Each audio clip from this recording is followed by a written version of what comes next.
Hi everyone, my name is Matilde and I'm one of the LNS Mentors, and today I'm going to give some tips about applying to jobs, internships, or graduate school.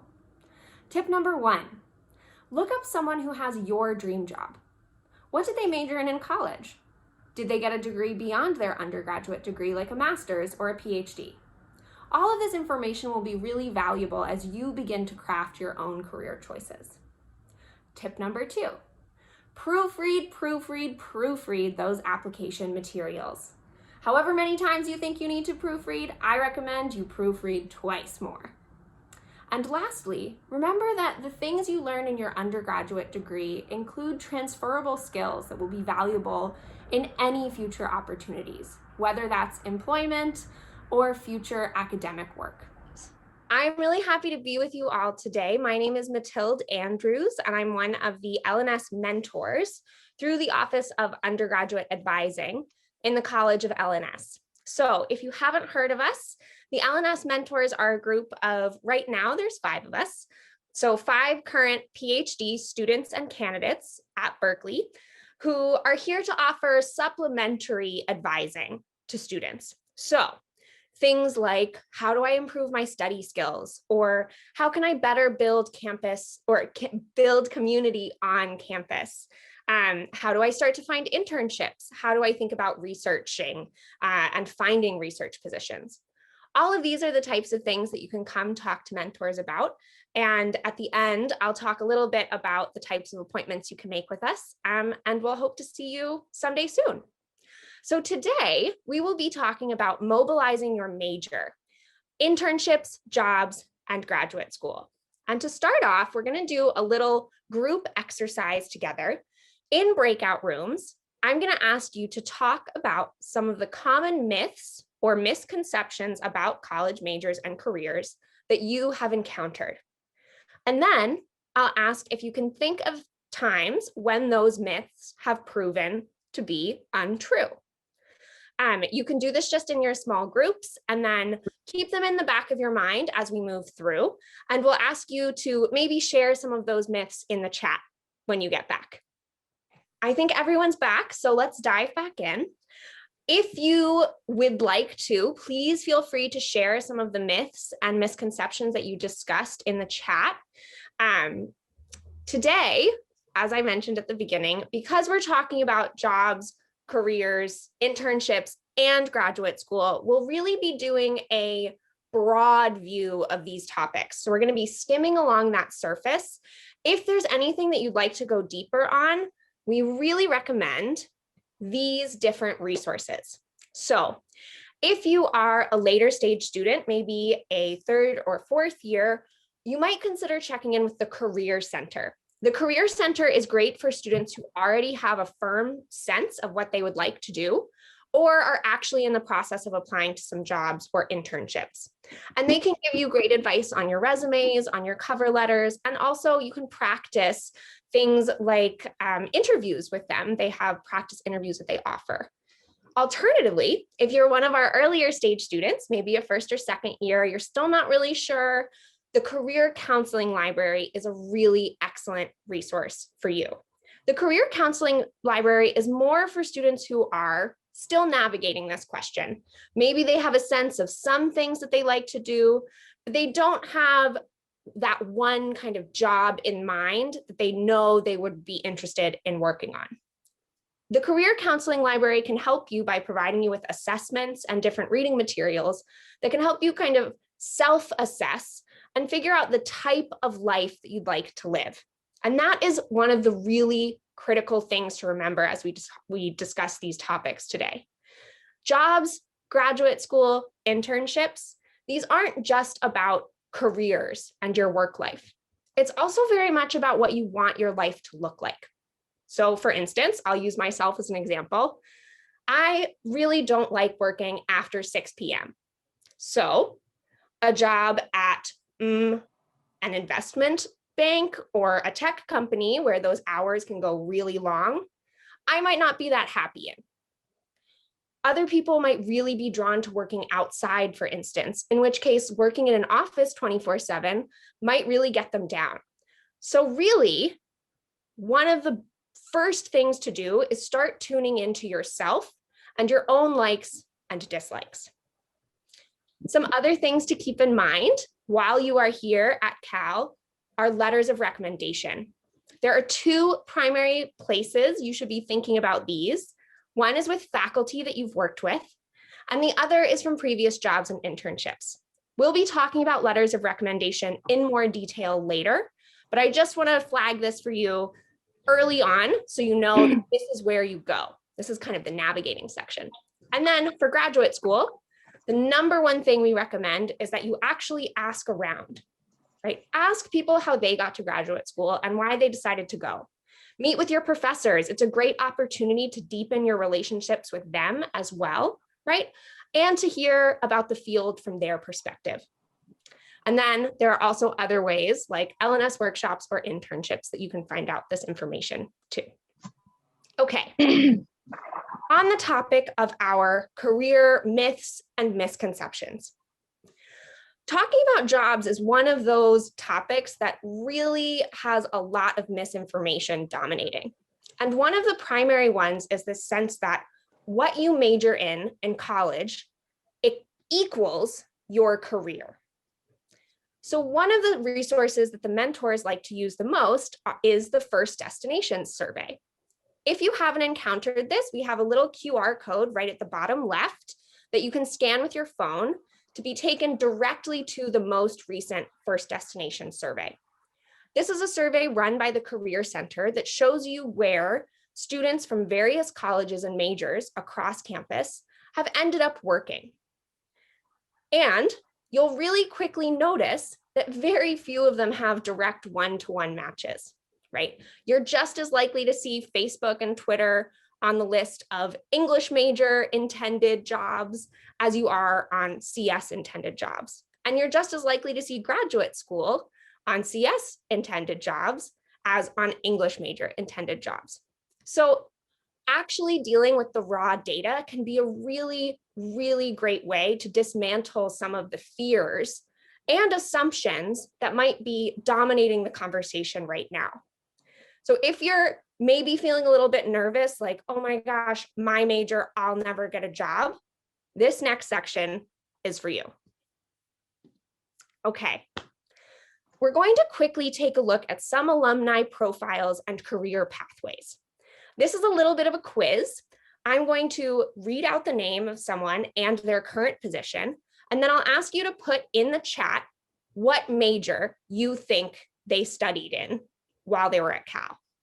So our first alumni is Oscar Guzman, who is the marketing coordinator at Kaiser Permanente and graduated from Berkeley. So out of these four majors, what major do you think Oscar chose?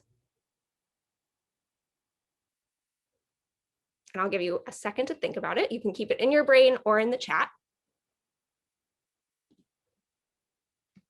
Oscar was actually a rhetoric major. You might have assumed media studies because of that marketing job. You might have assumed English because marketing often requires a lot of copywriting. But actually, as you will see from Oscar's own statement, his major in rhetoric directly prepared him for the job that he ended up taking, right? Which is moving from UCSF Benioff Children's Hospital and then into this Kaiser Permanente role. Okay. Here we have Varada Gavaskar, who graduated in 2016 and is a Facebook product designer. So what do you think Varada majored in? Business, ISF, computer science, or data science?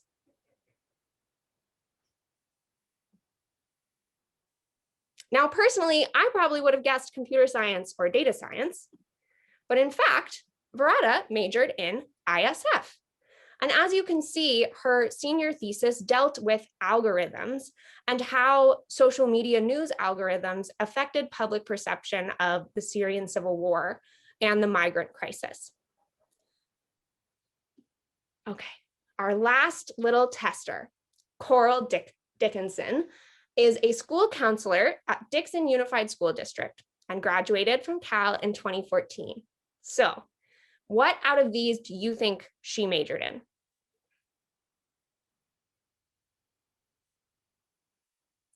Just like Verada, Coral was actually an ISF major as well. And for her, her interest in becoming a school counselor came out of the way that ISF allowed her to combine many of her interests into one major. So for instance, her interest in social justice work and education. So this was just a very, very brief sampling of alumni profiles. And I really encourage you to also reach out to your own network, family, friends, and ask them about what they were majoring in and what they ended up doing. A lot of the time, you'll find out that what they majored in isn't necessarily what you would have expected. And to that point, it's really critical that we understand what a college major is, because as we just learned, it is not necessarily your career. But what it is a foundation of thinking that will continue to serve you throughout your life, right? It's how you think about problems. It's the ability to step in and outside of yourself based on your own experiences through your major, right? So if you're that English major and you've gotten really, really good at analyzing texts, guess what? Your analytical skills and critical thinking will be off the charts. If you were a STEM major, right, and you've spent a long time doing problem sets and maybe group projects with people, you have learned a lot about leadership and collaboration and working through challenging problems on your own. So instead of thinking of your major as the pathway to your career, think about it instead as the foundation upon which your career is built, right? It will continue to impact how you think about things, but it won't necessarily guide the rest of your life. Okay. One of the most important things that you will get from every single major on campus, any major that you are in, are transferable skills. Sometimes these are called soft skills, but I personally prefer transferable because I don't think there's really anything soft about time management or organization. So, if you haven't heard of transferable skills, what do you think it means? And how do you think it might relate to the major and career discussion? So, I mentioned this a little bit earlier, but transferable skills are the skills that you will gain while doing your coursework, whatever it is. So, it's not necessarily the information you learn in your major, but it is frequently the types of tasks that you are asked to do within your major. So a good example of this is giving a solo presentation on a research topic to the class. When you're giving those presentations, you might just think, okay, it's a presentation, that's all. But really, you are practicing an array of really valuable skills, including public speaking, synthesizing information, and then being able to convey it to other people clearly and concisely. You have to be able to meet your deadlines. It's a research presentation, so you had to do some research. You also have to respond to questions, right? And be able to do so in a calm, respectful, and professional tone. Then there's also self-motivation to work individually. Depending on the type of presentation, you might have additional skills that go onto this little list. But I really encourage you, if you're starting to feel nervous about careers, or even if you're just starting to think about what you want to do, consider taking an assignment, any assignment from one of your favorite classes, and breaking it down in exactly this way, right? You could do the same thing for writing an essay. Writing an essay also requires time management, right? It requires synthesizing information, research, clear writing skills, all of these different things that assignments, right, that just write an essay don't quite capture.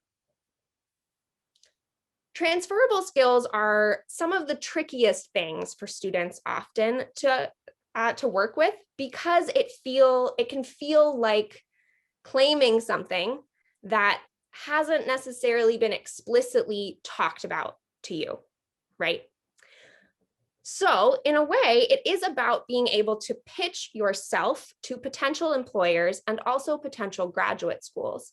But it's also about being able to reflect and then also convey all of your skills and abilities to people who have not been in the academic environment. And that is a really critical aspect of transferable skills. You do not want to think about transferable skills as the really jargon heavy or kind of super detailed use of this type of coding language, right? We're thinking about those broad-based skills that will help you wherever you are. And these are really, really good to include on resumes. So, resume writing. Resumes should be brief, one-page documents. It is very important to keep it to a page if possible, where you lay out your special skills and work or research experiences. Different people will like and use different formats, so play around with what works for you. The important thing is that you are conveying the information that needs to be conveyed, right? And that you are also capturing some of the detail of your work and school experiences. So a resume, like any of the ones listed here, as you'll see, includes not only what the job role was, so kind of the job title, but they're also including just a little bit of information about what they were doing. This is why it can be really, really hard to keep it brief, but also such an important skill for us all to practice.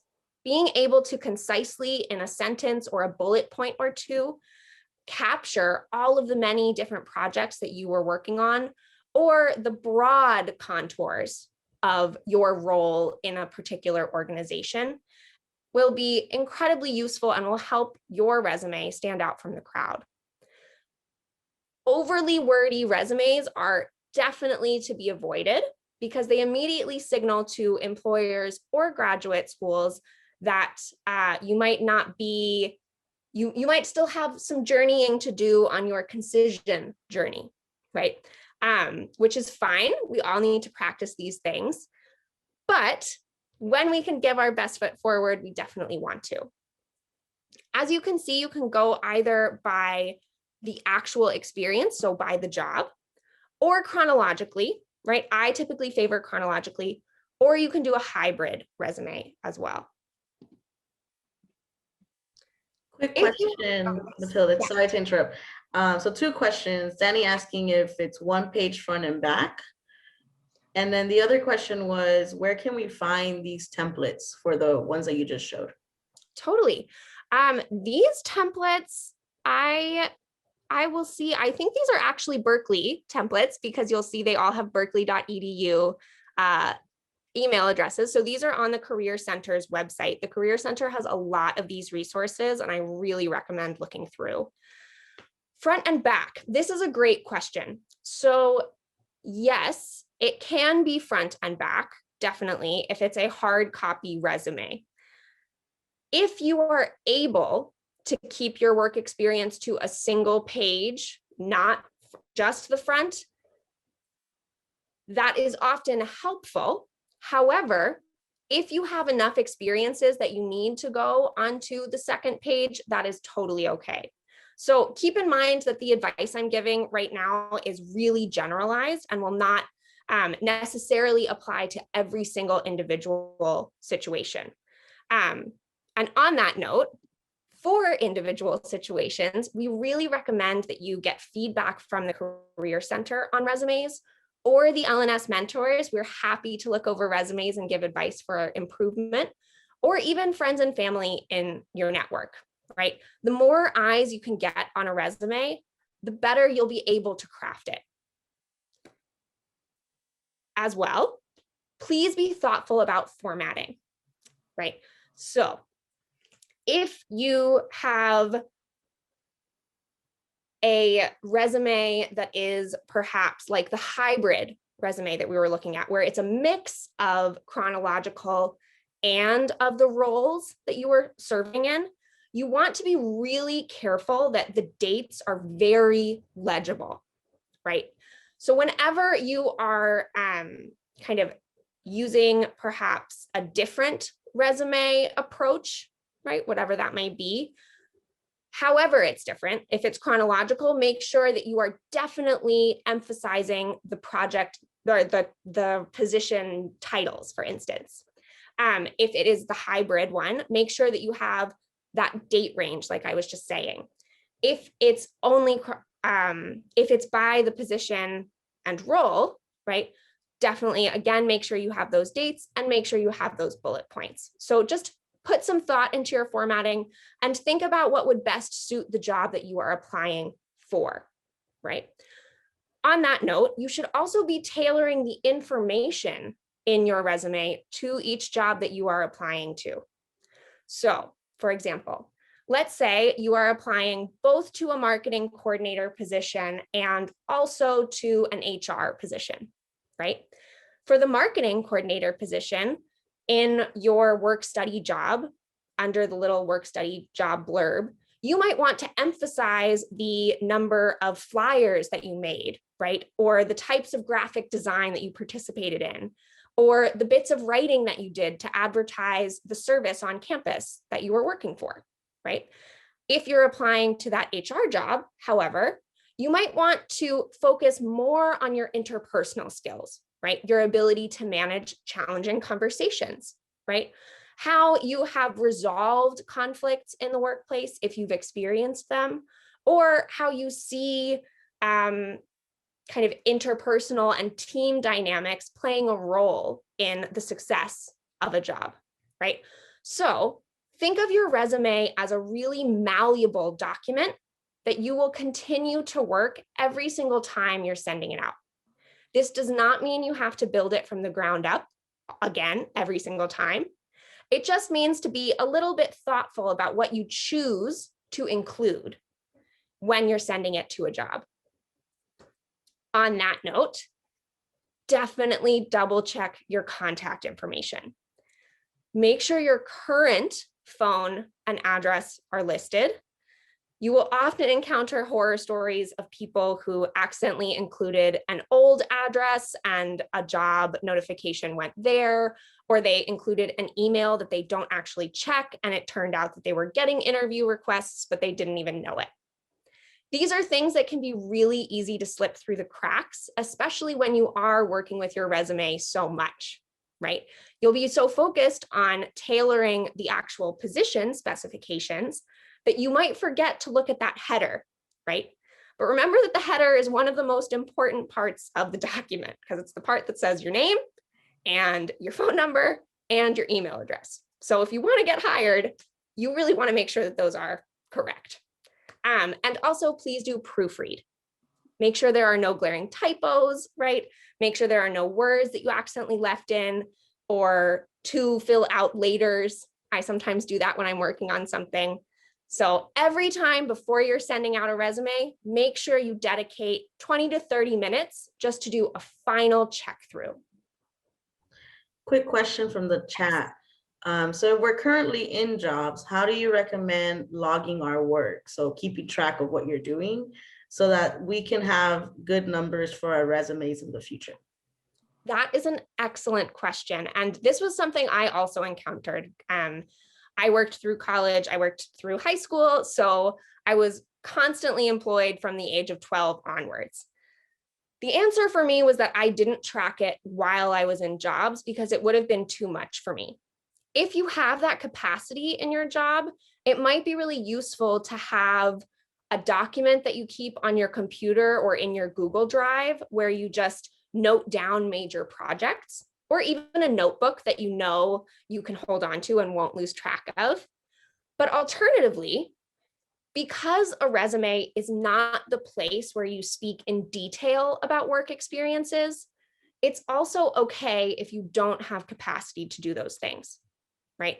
The important thing to capture in resumes are really those broad skills and projects, kind of important projects that you've worked on. And those will typically be the things that stand out the most in your memory. So if you have the ability to do that, great. do it, amazing. If you don't, it's totally okay. Remember, those transferable skills will be just as important. And often those are easier to assess actually in hindsight, right? Once we've already gotten some of those skills. Or maybe we could do what we've been waiting to do. Marcela, do you have a question? Or maybe not. I'll leave it up to you. No Okay. other questions? Okay, perfect. I'm going to move on then. Okay, so as you know, a resume is not the only thing that goes to a job when you are applying. There is another document that will follow with you, and that is the cover letter. I don't know about y'all, but I really struggle with cover letters. I find them really agonizing to write. But in the process, I've come up with some good tips and tricks that have really helped me get through. One of those things is to make sure I'm not duplicating information that's already included in my resume. As I just kind of mentioned, right, the resume isn't the moment where you do a deep dive into a previous role or what you learned. But the cover letter actually might be a good moment to do that. These are documents, usually one page again. Definitely try not to go over a page for a cover letter. But they should concisely get across why you're qualified for this role, what you would bring to the organization, and how you're a motivated team player. I would also add they should include why you're interested in this role, right? What is it about this role, this position at this particular organization that appeals to you? Remember that jobs are not just a process of a job picking you. It's also about you picking the job, right? And showing that thoughtfulness in a cover letter that you have considered, is this a good match for me? Not just, am I a good match for it, right? That will reflect itself in a much stronger cover letter. And it will be reassuring to the people on the other end reading it that you really have put thought into this and you have considered carefully whether you would be a good match. So, some tips and tricks for cover letters. This is a chance for you to speak persuasively about the skills, abilities, and qualities that make you, an individual, a great fit for this particular job. So, as a result, they should always be tailored to the specific role you are applying for. You might choose to maintain a kind of cover letter template, for instance, right, where you have some of the information that would be duplicated saved. So for instance, my name is whatever your name is. I am interested in X role, right? That sort of more practical, I guess, information that you just have to include on every cover letter. However, beyond that, I actually really recommend that you write them from the ground up, right? Because that thought and care and attention will be reflected in the letter that you produce, right? The kind of copy paste cover letters where it's really clear that they may have been used for multiple roles, right?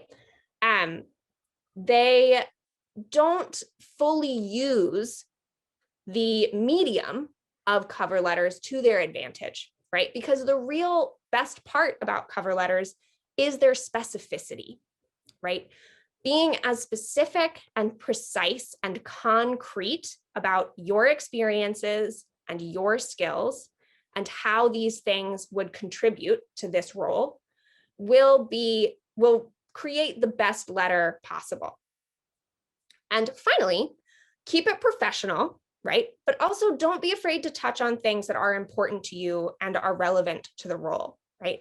So for instance, we might think about Coral, who is the school counselor at Dixon Unified School District, right? Coral mentioned feeling really passionate about social justice work and education, right?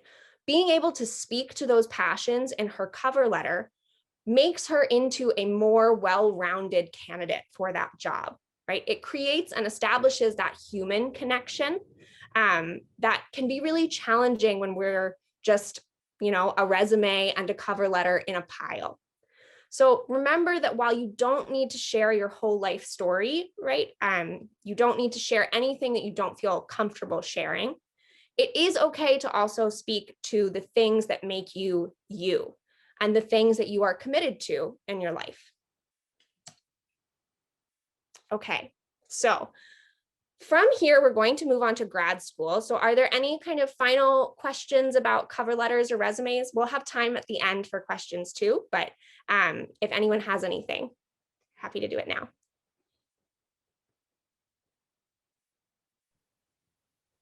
Okay. No questions in the chat. Perfect. Let's move right along. Graduate school. Okay, so there's a sense that there are kind of two primary paths available after you graduate college. You can either get a job or you can go to graduate school. Graduate school, however, is a really, really big umbrella term.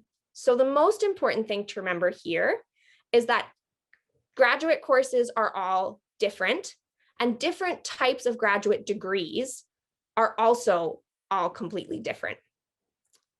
They do share some commonalities, which is they're all advanced courses of study, which are more specialized than the undergraduate degree, and will typically focus on a specific academic discipline or profession. So we have two primary kind of categories that you could think about for graduate school, which are master's and pre-professional programs and doctoral programs. So for a master's and pre-professional program, these are typically 1 to 2 year full-time programs. However, caveat, you can also find part-time programs or even online programs. My sister, for instance, got her MPH online at Berkeley while she was working a full-time job. So for those of you who are eager to get started on your career, but you also are interested in graduate school, that might be something to consider. Masters will give you a higher mastery over a single specialty subject. So if you get an MA in English literature, that will typically be in a really specific topic within English literature. I got my master's in art history, and my master's is in the arts of the United States, France, and London from 1880 to 1940. So a 60-year period in only 3 places, right? It's really, really specialized. MAs with more than 1 letter, however, MBAs, MFAs, MLIS, these will typically be terminal masters, meaning there is no higher degree beyond them. Once you have that type of master's, you are considered to have reached the height of education in that field, and then you would enter the job market. Doctoral programs are slightly different. Doctoral programs are typically 5 to 7 years full-time, but they can be anywhere from 8 to 13 as well, depending on what you are studying. A PhD is the highest degree possible, which also means the rigor is really intense. Partially because of the requirement to create new knowledge and scholarship. So when you're getting a PhD, it's no longer you mastering a subject, it's actually you entering into that scholarly conversation. So on that note, it's actually a little bit different than more school, right? It's quite different from the undergraduate experience. It's better thought of as a really long-term apprenticeship that's a part of your professional career, right? Because you'll be doing job training, like learning how to teach undergraduates, right? You'll be doing grant writing and conference proposals, calls for papers, all of these different things. I often encourage students to think about post-secondary education as an exponential curve. So when you jumped from high school to college, that was probably quite a jump in difficulty, right? Because it's the start of that exponential curve. When you jump from college to a master's, however, the jump in difficulty is much bigger. And from a master's to a PhD, again, that jump in difficulty is much bigger, right? Partially it's because of the commitment, right? A PhD is a long time. So we really recommend that you be fully sure that this is what you want before you embark on it. And because of, as I was just saying, kind of the different requirements and what a master's and a PhD is meant to represent. When you exit with these degrees, you are now considered an expert in the field. And that expertise comes through an increase in difficulty and academic rigor. So it's just something to bear in mind as you are beginning to think about these things. Okay, so what do you choose? This can be a really, really hard choice, actually.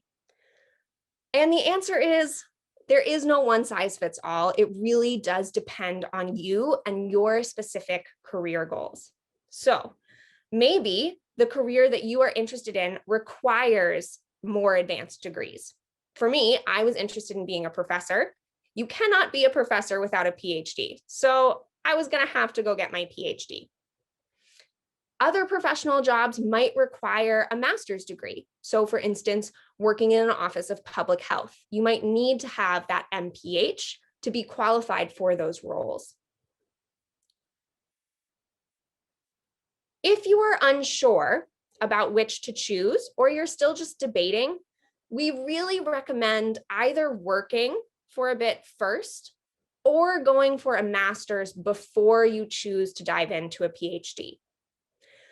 It will really depend on your timeline, first of all. So when I graduated from Cal, I had already taken off some time in the middle of my degree, so I didn't really want to do that again.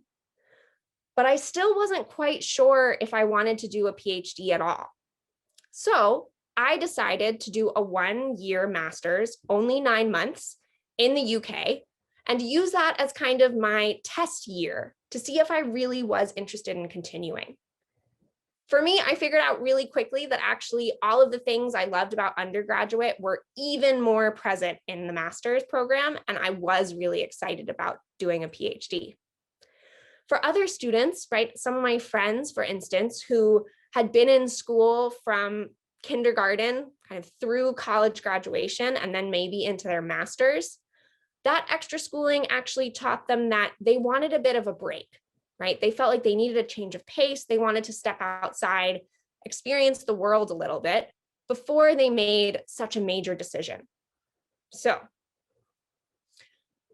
these are just some things to consider as you are thinking about whether you're even interested in graduate school.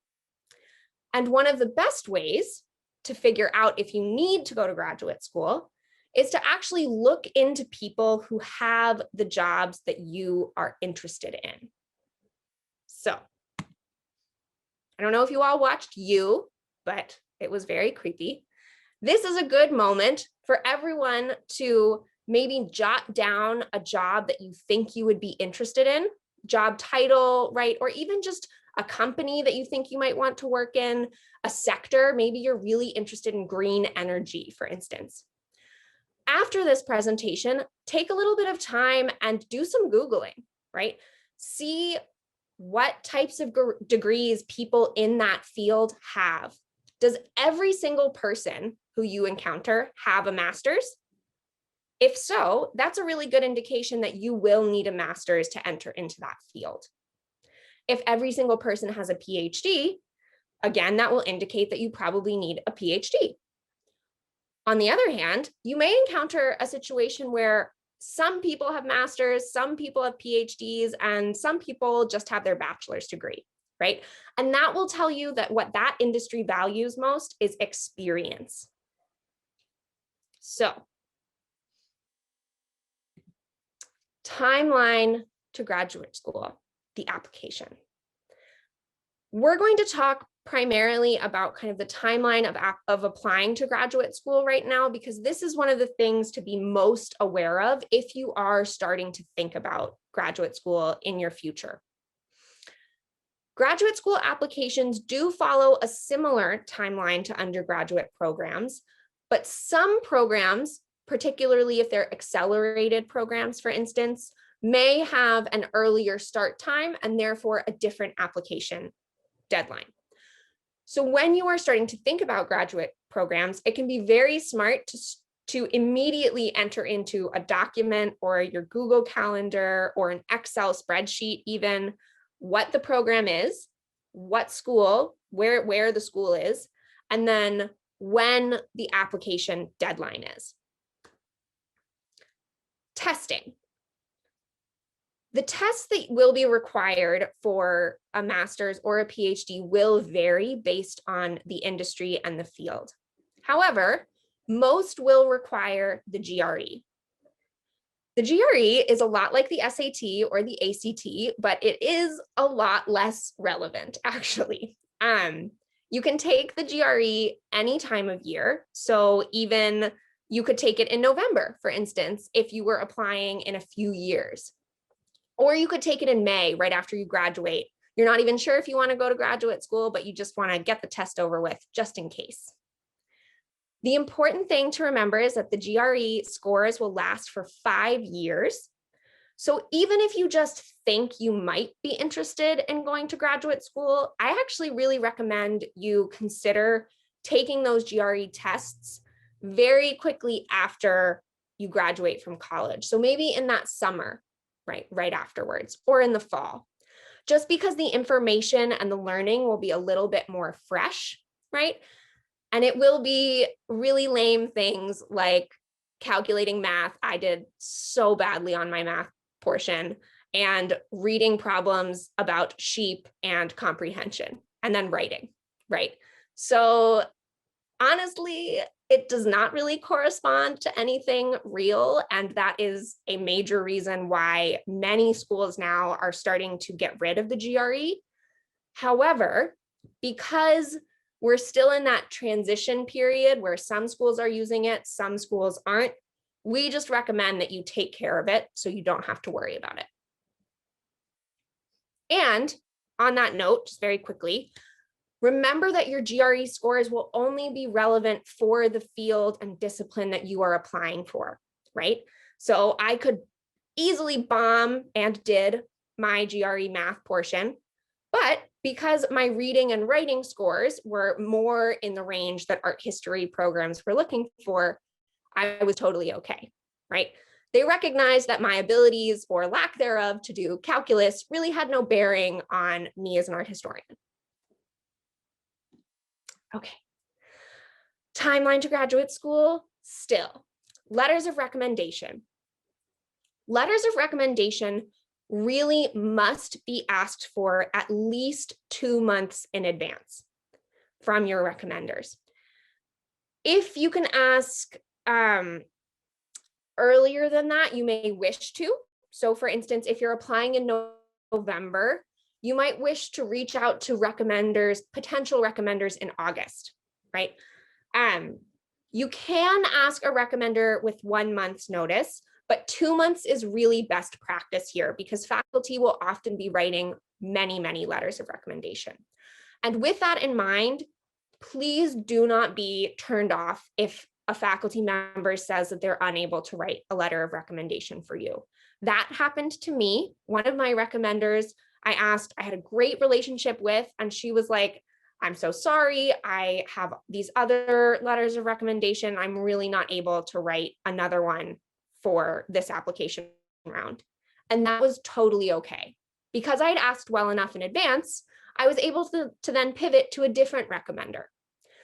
So the important thing is that asking way in advance will not only allow your recommenders to prepare, but it will also make it a lot less stressful for you in case anything does pop up. Okay, the writing sample. The writing sample is arguably the most important part of an application to graduate school. So it is very important that you put a lot of time and effort into this.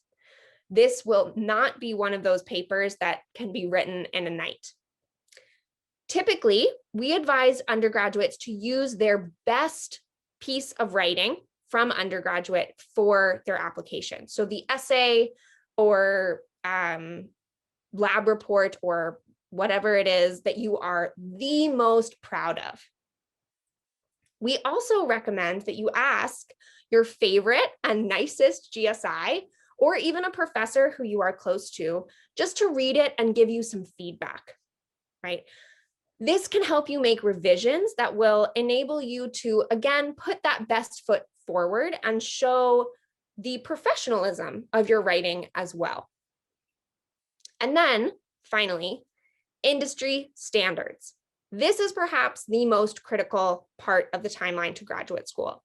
It is vital to remember that different industries have different standards and different expectations for timelines. So, for example, humanities PhDs don't really require work experience before you go into them. For some programs, they will like work experience, and it can certainly help an application, but it's not necessarily required. On the other hand, certain MBA programs really stress that work experience, and they expect you to be coming into the school with at least 3 to 5 years of working under your belt before you're coming back for your MBA. This is something that you will learn from asking people about. So that was why at the very beginning of this presentation, I recommended that you just start talking to a lot of people about these questions, right? Asking people in your network, asking your professors, asking GSIs, friends, whoever it is, about the expectations in their industry, what contributed to their success. All of this will help you develop a really clear picture of what you need to do, and will help you as you begin to navigate your own journey through either graduate school or starting your career. So, short versus long timelines to graduate school. A short timeline to graduate school, we define typically as entering graduate school within 2 years of graduating from college. A long timeline would be anywhere from 2, to 5 or even more years before you return after you've graduated from college. Which is best for you? And that is really the critical question here. It is not a matter, again, of a one-size-fits-all approach. This should be a choice that is really individualized, because both choices have pros and cons, right? So a pro for the short timeline, for instance, is that you'll be asking for letters of recommendation from professors, maybe while you're still in school or the year immediately following your graduation. So you will still be very fresh in a professor's mind. And that can be really useful. It can help ease some of the stress and anxiety about asking people to write letters of recommendation. Although, do remember that letters of recommendation are part of faculty's jobs. So you are not putting them out at all by asking them to write for you. One of the downsides of a short timeline, which I can speak to because I went right from undergrad into my master's and then from my master's into a PhD, is energy management, right? It's a long commitment that you make, and it can be really easy to get a little bit academically tired. So I encourage you to really honestly self-reflect as you are approaching graduation and ask yourself, do I feel prepared to enter into a program of study that's even more difficult than what I encountered at Cal, right? If that is really exciting to you and you just can't wait to get started, that might be a great sign that the short timeline is great for you. If, however, you feel a little bit nervous about that, the long timeline is also fantastic because you'll have time to work, and then a boss will be able to write one of your letters for graduate school for you, right? There is no real kind of, like I said, there's no one size fits all for everyone. There will be benefits and downsides of both, right? The long timeline, being able to be in the industry, will also help assure graduate schools that you are certain that you want to go to graduate school, which can help improve your chances of getting in. However, one of the downsides of the longer timeline is that you might have a little bit of an adjustment period when you're back in school. So these are just some things to keep in mind. And if you are curious about that, we definitely would love to see you in the LNS Mentors office, and we can talk about them further. On that note, kind of a final resources plug for feedback on cover letters or resumes, definitely consult the Career Center or visit their peer advisors, right? Who will be fellow Cal students who can talk to you about best practices, tips and tricks, right? And again, just give you that extra pair of eyes over your application. You can also make an appointment with a Career Center counselor, or you can come visit the LNS Mentors, me, in our office hours to get thoughts and advice on application materials, or just to talk about what it means to go into graduate school and what timeline is best for you and who to ask for the letters of recommendation. All of these things, there are resources here to help you with. So please don't feel that you have to navigate this on your own. So the homework for all of you, which is totally optional, is to look up an interesting job listing online and ignore the content knowledge. So kind of specific computer skills, for instance, or programs. For instance, there's like a museum system that they might mention if you were looking at a curatorial job, or specific coding languages if you are looking at coding jobs. Instead, focus on the skills that the job seems to require, either explicitly laid out in the posting or that you have gleaned from reading the posting as a whole, right? So for instance, a job posting might not explicitly say needs an effective communicator and team player. But if it says we'll be working tightly with a very small team, that's a sign that those skills are really important for that type of job. So if you note them down, you can then think about how you can further develop them or acquire them as you are here at Cal in your classes or in your work experiences that you're in right now. And then finally, please come see us in office hours. We would love to meet you and talk with you about any and all of these topics. You can scan the little QR code that's in the bottom right, and that will take you directly to our office hours page to book an appointment with us. So I've really appreciated this time with you all. And I hope that this Zoom through graduate school and careers has been useful and maybe helped quell some of those nerves that can bubble up when we think about the future.